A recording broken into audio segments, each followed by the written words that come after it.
Bapanada everyone! So a few days ago I released my first video on this channel, and I must say your feedback on Reddit was really nice and motivated me to work on a new video as fast as possible since I am basically a celebrity now. We want Silksong. Now we don't know when we are gonna get it, and cause there's nothing going on in my life, I want to speculate about it cause it reduces the wait, and well, what else am I supposed to do? Just sit and wait without getting all our hopes up way too high? Pfft. We have to dig deep into the speculation territory here, so please take all I'm gonna say with a grain of salt. But not all is speculation here. In preparation for this video I have read through all of Team Cherry's updates they have published since late 2014 to get a notion of how they talk and what words they use when describing the state of development for the original Hollow Knight. We are also gonna go over some business sense at the best time period for Silksong to hit the market. Let's start with a short, and I mean short, history of Hollow Knight. If you want to go in depth into Team Cherry lore, then I suggest you check out this Mospec video right here. Here's a quick recap. The Hollow Knight Kickstarter started on the 19th of November 2014, and Hollow Knight managed to raise over 57,000 Australian dollars till exactly 1 month later. The game was set to release in June 2015 but got delayed several times and eventually came out on the 24th of February 2017 instead. 3 content packs launched afterwards. Now Silksong was originally supposed to be the 4th and final DLC, but since they had too many ideas for it, it became a sequel instead, as announced in February. Now that you are up to speed, we have got to take a look at how Team Cherry has expressed themselves prior to the launch of Hollow Knight to draw comparisons. You might say, but Team Cherry thought they could release Hollow Knight in 2015 and delayed it until February 2017, so how can you compare Silksong to any of that? Let me explain. Most importantly, Hollow Knight was only supposed to be a few hours long and just got bigger and bigger because they just added and added new content, which made the game 10 to 20 times longer than intended. Or maybe it's just so long cause I keep dying at night making Grim all the time. Now I do not want to say Team Cherry never intended to hit this goal, but I do want to say they got more than carried away with developing and gave us a huge and wonderful game. And I'm glad they did. The other reason for the delay is that they had to change engines during development. They switched from the barebones standstill, which is great for beginners, to Unity. So instead of looking at blocks from 2014 or 2015, we are going to take a look at the language they used close before the game launched, and see if we find similar or maybe even almost identical language in the block updates for Silksong. On the topic of a completed game, we are also close to content complete, and our main task from there on is polish. It's time to pull all the elements together and add all the niceties you guys expect. We've got cutscenes coming in, pretty menus with lots of switches and knobs, achievements, Steam trading cards, we don't really understand them but we'll make them happen, and lots more. After that, it's just a matter of ironing out all the game's technical bugs. So in this update they already talk about a nearly finished game, so why did it take them another 11 more months to put out the game? The answer lies within the next update. We've been heads down polishing, testing and adding even more to Hollow Knight. Most of the game's areas are now completely filled out and many are at a highly polished state. Lots of technical stuff is happening behind the scenes as well, with menus being finalized and snazzy grading systems all up and running. Alongside our polishing and testing, we've had 2 major tasks. Becca and stretch goal content. So far, Becca warrior ghosts have taken the bulk of the time, and they've since become a huge component of the game, offering some of the toughest fights you'll face. So here it is, the reason we had to wait longer, because of Markoth and his fucking friends. No, seriously, Becca and stretch goal content from the Kickstarter had to be developed and added in this stage, and some of it didn't even fit and came in the later updates or even got delayed into Silksong. But other than that, they also stated that testing hasn't only given them the chance to learn about bugs, but they also had to change the difficulty and flesh out the endgame a bit more. These 2 things are more likely to not occur in Silksong's development due to their experience thanks to Hollow Knight's development. Besides introducing their new PR guy Matthew, they also dropped this info. And on that note, a quick update on the game's release schedule. We have now slipped past the initial release estimate, mainly due to the scope of the game increasing as a result of the Kickstarter, but also because we've claimed the game full of secret areas, bosses and items to find. So when will be releasing? While we're definitely closing in on release, we've decided not to give any concrete date until we're absolutely sure that we can deliver the game on time. We don't want to disappoint anyone by announcing a date only to slip past it. We've always been super appreciative of everyone's support and patience and kind words as we build the world of Hollow Knight, and will continue to keep you updated regularly on what's happening. So even so late in development, they were still fleshing out the game and adding stuff. And all the Kickstarter content in Hollow Knight was about to be developed, and the Kickstarter stuff that is gonna be in Silksong had at least concepts made for it, since they didn't know beforehand which stuff they couldn't fit in the game anymore, for example the character Sharp. We do have similar wording here compared to the latest Silksong update, but the difference is that they underestimated the bulk of the backer content and stretch goals they had to make for Hollow Knight, or rather did more with it than they had to. That leads Silksong to be developed with the remaining backer content already in mind, for example Sharp, or the Soaring Warlord. As per our last few updates, we're still hard at work in getting Hollow Knight all polished up. It's often an exhausting process and it can feel a never-ending one, but it's very rewarding to see the game come together as it has in the last months. There's still a lot of polish now being added and lots of the little bits that make it feel like a real game.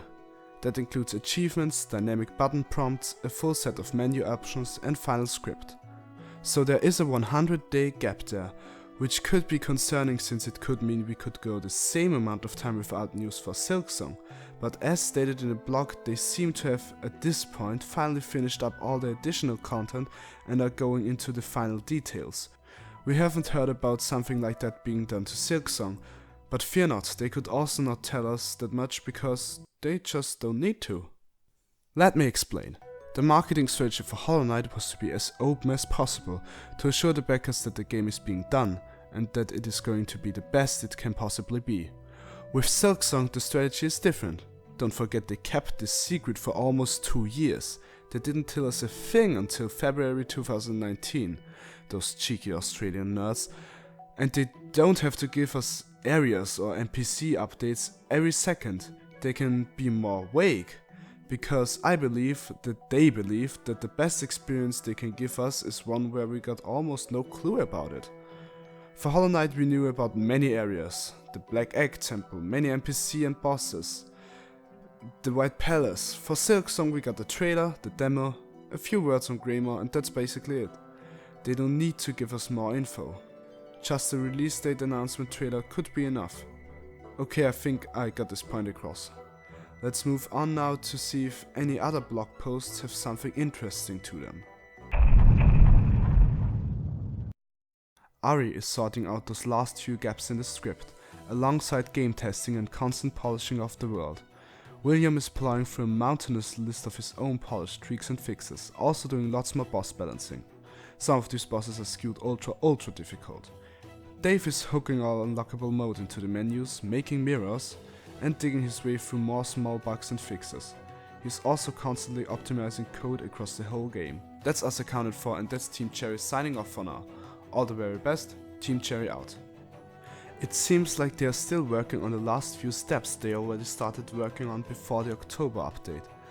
I guess that Silksong won't have that much boss tweaking, cause again, thanks to the experiences from Hollow Knight, they have more of an idea how hard things have to be in the game. Okay, this is an interesting one, cause here the coming soon finally comes into play. Hey everyone, it's been a while since the last update, but that's because we've been busy not only with getting the game ready for our testers, but also with setting up Hollow Knight's Steam page. On the store page you'll see our current release date, coming soon, early 2017. What does that mean? It means that the game is super close and we're confident that we can get it out to you in the early months of next year. We're still working out the exact month and date though, and there are a lot of factors for us to consider and so many bugs to squash. As always though, we want to keep all of you informed, so as soon as we have a concrete date, our backers will be the first to know. Anyway, that's all for now. We gotta get back to it. We hope you like the look of the page, and we hope you're getting as revved up about the upcoming release as we are. As things ramp up, expect to hear a lot more from us. So first of all, Hollow Knight had a Steam page at this point, and surprise, Silksong has one too already. That ain't that much of an indicator though for anything, and just something to keep in mind. The big one here is the coming soon part. We also got it in the Nintendo Direct at E3, the coming soon part, and that's where this video has led up to this point. If you use the words coming soon as prominently as in this blog post, and use it again for your next project, the possibility of this phrase meaning a similar period of time is quite high. If it were that way, we would look at the release about 3 months after the coming soon announcement, which was at the 14th of June 2019. So following the exact same time gap, this would lead to a release around the 4th of September. But before we finalize that prediction, let's look at the remaining posts.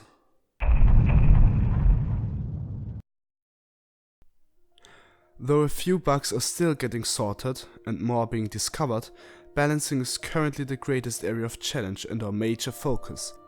Our testers run the Gamut? What the fuck is Gamut? Gamut? Gamut. Is that some fuckish Australian... anyway. Our testers run the Gamut, and we've had several describe the game's difficulty as pitch perfect, whilst others still say punishingly difficult. Our constant internal direction has been to make Hollow Knight a little easier.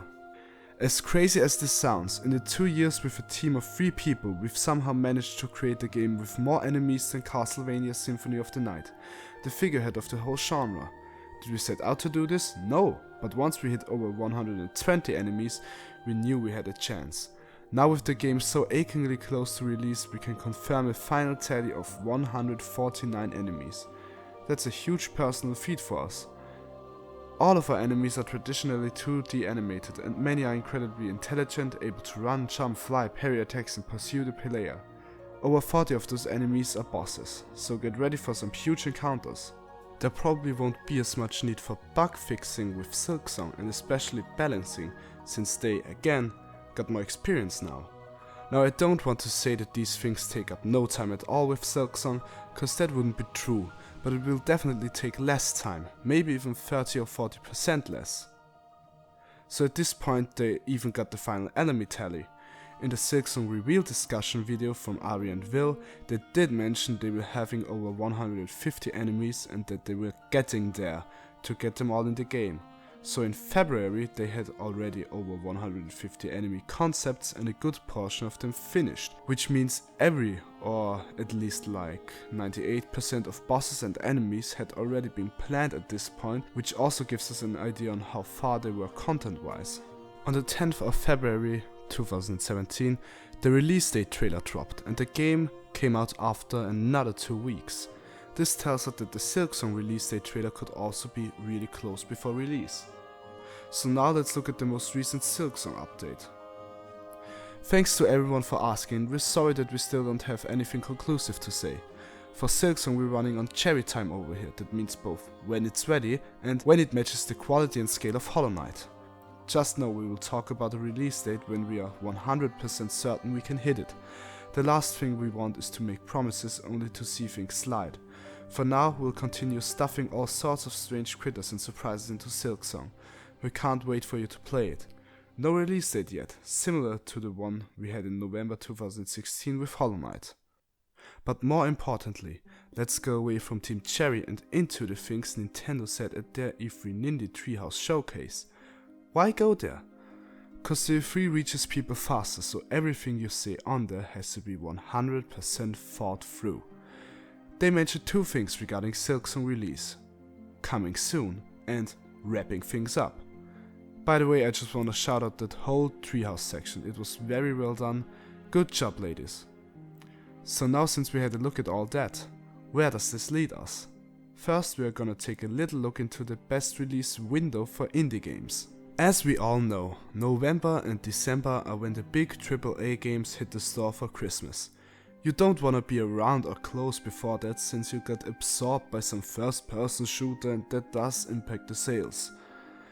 A possible window would be after those games hit and after the people have played some of them and are on the lookout for games again, which is in my opinion late January till late February. Why not until later? Cause many games hit the shelves in March due to, for example in Japan, the fiscal year ending with the end of March. So if a company wants to say that they made a lot of money in the last financial year to impress investors, they are probably going to release a game just before the end of that year, instead of, for example, April or May after that. A big Japanese company is Nintendo, and the Switch is a big platform for Silksong, so they shouldn't release that close to the end of the fiscal year for Nintendo. The only good window in early 2020 would probably only be late January, and the next window wouldn't be before late April or May. But I think the evidence points more to a September till mid-October 2019 release. Don't let the missing info on the game fool you. They could very well be within testing already. Don't forget it's coming soon, and the enemies and bosses, and therefore probably also the areas, had already been planned out in February. But on the other hand, the demo had, for example, 1 or 2 healing bugs, so they might still have to fix a lot. Anyway, the wording I think says a lot.